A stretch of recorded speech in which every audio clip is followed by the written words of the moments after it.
bienvenue sur votre chaîne Radio Doif. Pour mieux profiter au maximum de nos services, veuillez vous abonner et n'oubliez pas d'appuyer sur la petite cloche pour activer les notifications. Un petit clic suffit pour nous encourager. Si c'est déjà fait, merci de votre confiance et bon visionnage. Bonsoir et bienvenue sur ERTC. Voici les principaux titres de l'actualité. Le président Azali Assoumani a procédé ce vendredi à l'inauguration d'une mosquée dont les travaux ont été financés par l'AND. Les députés et les ministres se sont retrouvés ce jeudi à l'Assemblée nationale pour les traditionnelles séances de questions orales. Bienvenue à vous qui nous rejoignez pour cette édition. La grande mosquée située près de la gendarmerie nationale a été inaugurée ce vendredi à l'issue des travaux de réhabilitation et d'extension financés par l'Armée nationale de développement. Le président de la République, Azali Assoumani, était présent et y a dirigé la grande prière hebdomadaire. Reportage de Mouanadjouma Papa Ali et Salim Zarkash. C'est le président de la République, Azali Assoumani, qui a dirigé la prière de ce vendredi dans cette mosquée de l'Armée nationale de développement. Construite et équipée sur fonds propres de l'état-major, estimée à hauteur de 500 millions pour une durée de 12 mois, le président l'a inaugurée en présence d'une immense foule. Située entre la place des banques, le service santé militaire et la gendarmerie, cette mosquée accueillera plus de 1500 fidèles, y compris des femmes. Tenant compte de la masse de béton, aussi bien au rez-de-chaussée qu'à l'étage, je peux toutefois dire, sans risque de me tromper, que cette mosquée a coûté environ 500 millions de nos francs. Dans cet édifice comorien, chacun doit mettre sa petite pierre. Nous sommes ce qu'on appelle une armée nationale de développement. Et le développement, c'est un concept total. Nous, en tant qu'Armée nationale de développement, nous avons construit cette œuvre et nous l'avons destinée à l'adoration de Dieu et à son prophète Mohammed sallallahu alayhi wa sallam. Ça, c'est notre façon à nous de participer à cet édifice national comorien qui est un tout. Bien équipée, elle dispose du confort qui permettra aux fidèles d'accomplir le deuxième pilier de l'islam avec sécurité et sérénité. Après la prière collective, le président de la République, Azali Assoumani, a prononcé un discours en langue nationale qui a mis l'accent sur la contribution de l'armée pour la paix et la sécurité, ainsi que la promotion de la religion. La construction de cette mosquée, confiée au Conseil des oulémas pour sa gestion, en témoigne. Nous avons confié la gestion de la mosquée au Conseil des oulémas de la ville de Moroni. Ce n'est pas pour s'en défaire après, mais nous allons être derrière, nous allons les appuyer. Matériellement, parce qu'on n'a rien à leur dire, ni à leur enseigner en termes de culte. Mais matériellement, je pense que le chef d'état-major va prendre toutes les dispositions nécessaires pour que la propriété et l'hygiène de ce lieu soient toujours pérennes. L'Armée nationale de développement AND prône en faveur de la paix, la sécurité et la promotion de la religion musulmane. Pour rappel, la capitale dispose de 7 mosquées. Elles sont dirigées par le Conseil des oulémas afin de mettre un terme aux divergences des points de vue sur les rites, car le pays a opté pour le rite chafiite. Des questions relatives à la cherté de la vie ont été au cœur des discussions entre les parlementaires et les membres du gouvernement lors de la séance de questions orales qui a eu lieu ce jeudi à l'hémicycle. Bien d'autres sujets d'ordre socio-économique ont été abordés. Reportage de Fatima Ahmada et Salim Benabdillah Zarkash. 7 ministres ont répondu aux questions des parlementaires. Parmi eux, le ministre de l'économie, de l'industrie, des investissements chargé de l'intégration économique, Ahmed Alibazi. Dans son intervention, il a bien éclairé l'opinion sur les dispositions prises par le gouvernement afin de soutenir la population suite à l'inflation galopante des produits pétroliers due à la fois par le Covid-19 et la guerre en Ukraine qui s'empire et qui a provoqué une cherté de la vie. On essaie par des négociations sectorielles de contenir l'inflation parce que les prix ont tendance à augmenter de manière un peu désordonnée et à l'initiative de chacun. Donc la première des choses pour le gouvernement, c'est de mener des négociations avec les différents opérateurs dans les différents secteurs pour contenir cette inflation. Ensuite, c'est de mettre en place des mesures d'accompagnement pour soulager le choc qui découle donc de la hausse des prix des hydrocarbures. Première mesure, c'est qu'on a négocié avec le syndicat des taxis pour contenir la montée des tarifs. Ça s'est plutôt bien passé. Ensuite, nous avons engagé des négociations avec les boulangers pour maintenir, et ça fait partie des mesures maintenant, c'est de maintenir le prix du pain au prix d'une subvention donc de l'État. D'autres mesures vont être annoncées très prochainement, mais n'oublions pas que bien qu'on a augmenté les prix des produits pétroliers, ces prix restent toujours subventionnés par l'État. On n'a pas aligné sur les prix d'achat ou sur les prix qui devraient être appliqués. L'État continue à subventionner les produits pétroliers. Ahmed Alibazi a également passé en revue la question des fonctionnaires comoriens. Selon lui, une révision des salaires sera faite pour que les travailleurs puissent subvenir à leur quotidien. Je peux vous assurer que c'est une grande préoccupation du président de la République qu'il y ait des mesures d'accompagnement pour soulager.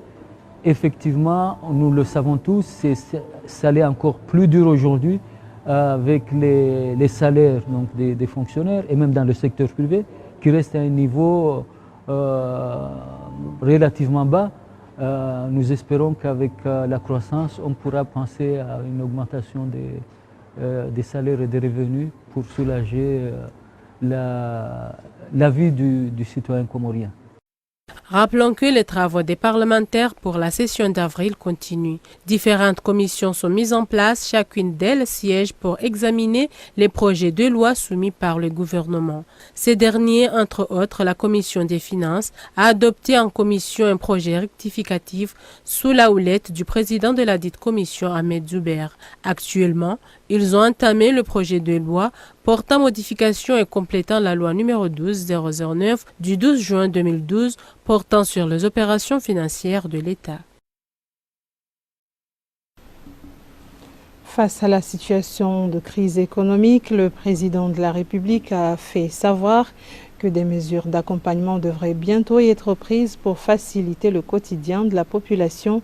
Quelques jours après cette déclaration, nous sommes allés à la rencontre du porte-parole du gouvernement, Oumed Msaidie. Il nous en parle. Les mesures d'accompagnement est une chose d'une grande importance qui pourra aider la population à faire face à la cherté de la vie. Dans ce cadre, le gouvernement est à pied d'œuvre pour trouver les voies et moyens à faciliter le quotidien de la population.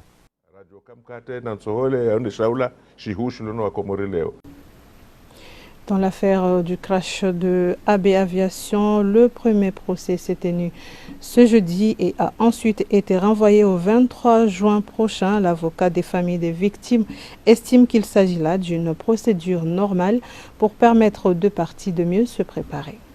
La première audience, le juge a décidé de renvoyer l'affaire au 23 juin prochain afin de permettre aux différentes parties d'échanger leurs écritures et pièces. C'est une procédure normale puisque en matière judiciaire, il y a un principe essentiel, fondamental, c'est le respect du contradictoire. Donc il faut permettre à chaque partie, à toutes les parties, de s'échanger les écritures et pièces. Donc le juge a renvoyé c'est la bonne administration de la justice, comme on dit, afin que toutes les parties puissent s'échanger à temps leurs conclusions et pièces respectives. L'assureur a une autre responsabilité. L'assureur n'est pas impliqué, mais l'assureur, comment vous dire, l'assureur, sa mission, c'est d'indemniser quand il y a des préjudices. C'est sa mission. Donc, bien sûr, ça sera à l'assureur d'indemniser. Mais les responsabilités de ce qui a été fait ou de ce qui n'a pas été fait, qui aurait dû être fait, cette responsabilité n'incombe pas à l'assureur, elle incombe à la compagnie et à l'ANASEM qui a laissé faire. Fatoumia Mohamed Zeina, qui représente la compagnie AB Aviation, a également répondu aux questions de Hilalidine Bencher par rapport à ce procès tant attendu par la population et surtout par les familles des victimes. L'audience en soi s'est déroulée tout à fait normalement, dans les normes requises. Le 23 juin parce que en fait, nous avons été assignés par les familles des victimes et en réplique, comme veut la procédure, nous avons déposé des écritures en tant que défendeurs à l'audience, au terme desquelles aux écritures, nous avons requis le renvoi de l'audience au 11 août, puisque nous avons des réceptions de l'assignation de la part des familles. Nous avons assigné la société à Fly Zanzibar en intervention forcée avec appel en garantie. La même assignation a été adressée également à Phoenix pour que ces deux entités soient installées régulièrement dans la procédure. Personnellement, j'aurais été de l'autre côté, je me serais plutôt intéressée à l'assureur. Mais curieusement, mon confrère Maître Mohamed ne nous a jamais demandé si nous avions une police d'assurance et qui est l'assureur.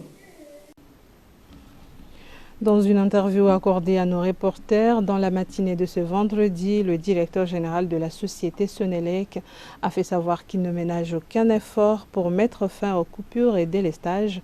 Mohamed Junaïd a également souligné que la société vient de loin tout en faisant état des progrès enregistrés ces derniers temps en matière de distribution d'électricité. Écoutons-le au micro de Hamida Achatamadi.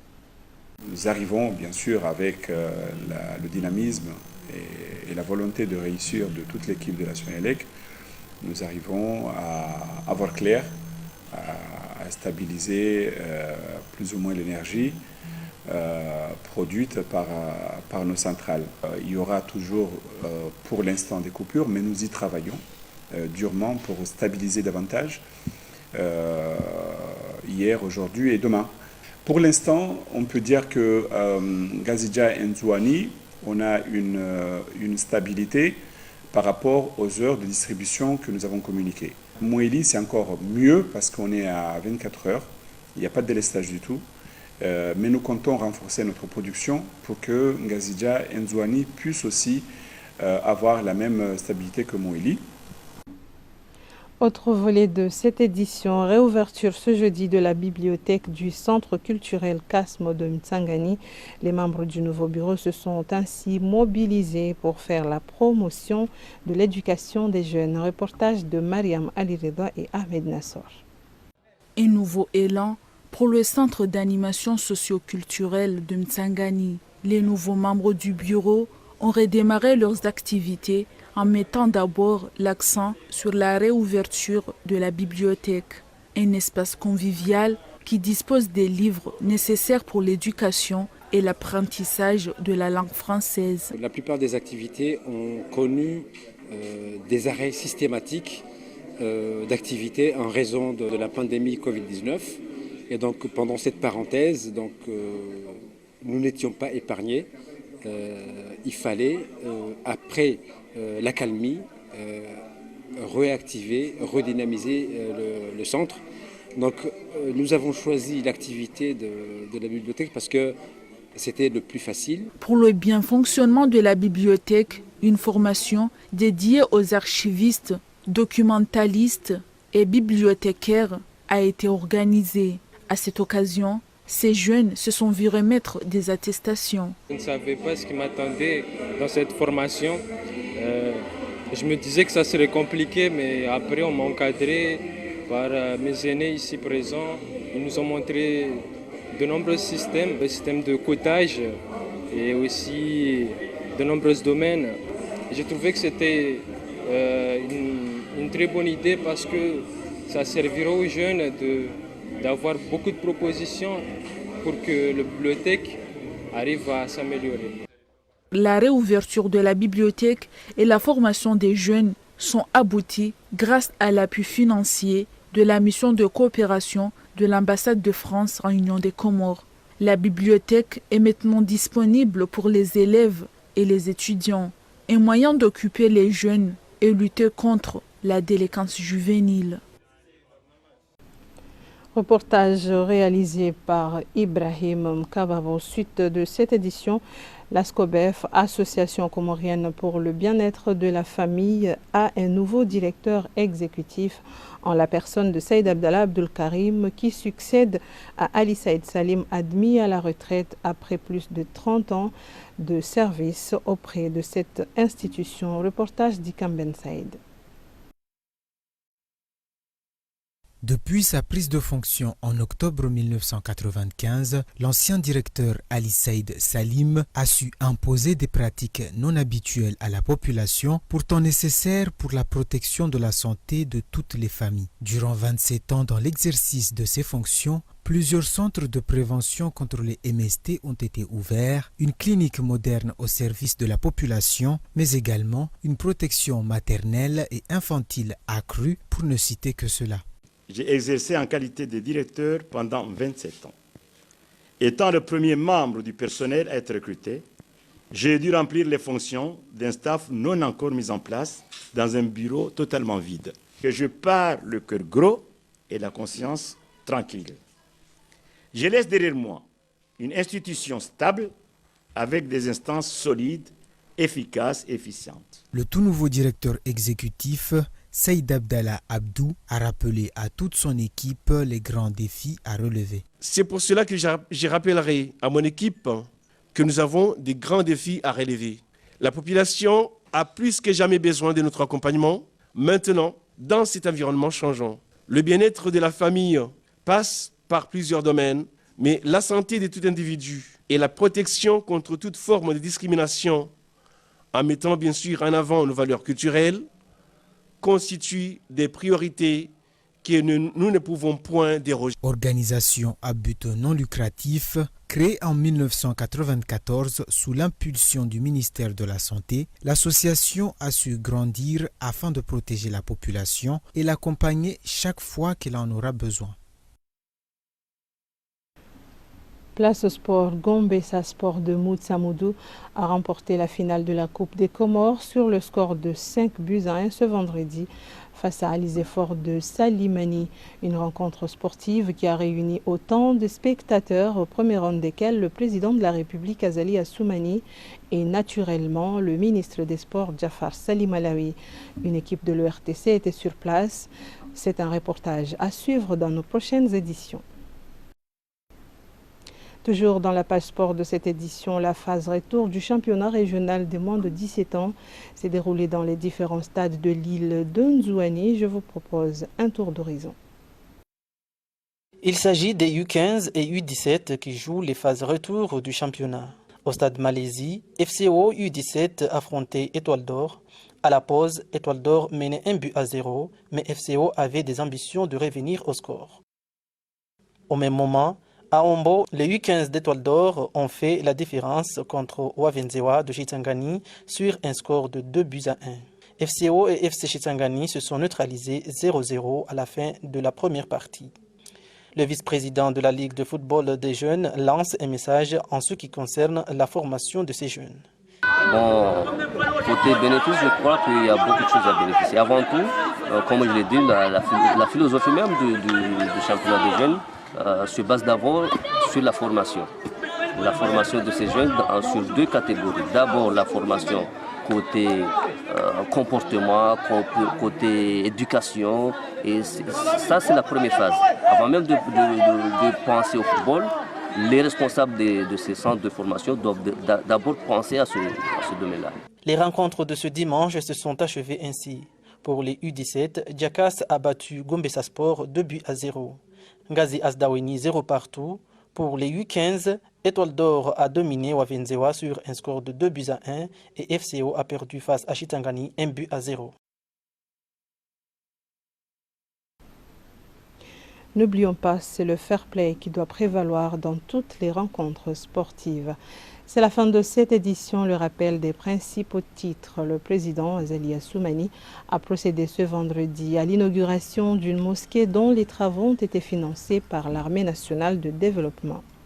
Les parlementaires et les ministres se sont retrouvés ce jeudi à l'Assemblée nationale pour les traditionnelles séances de questions orales. Et c'est la fin de ce journal. Merci de votre fidélité. Bonne suite de programmes sur ORTC. Merci de nous avoir suivis. Et pour mieux profiter au maximum de nos services, veuillez vous abonner et n'oubliez pas d'appuyer sur la petite cloche pour activer les notifications. Un petit clic suffit pour nous encourager. Si c'est déjà fait, merci de votre confiance et à la prochaine vidéo.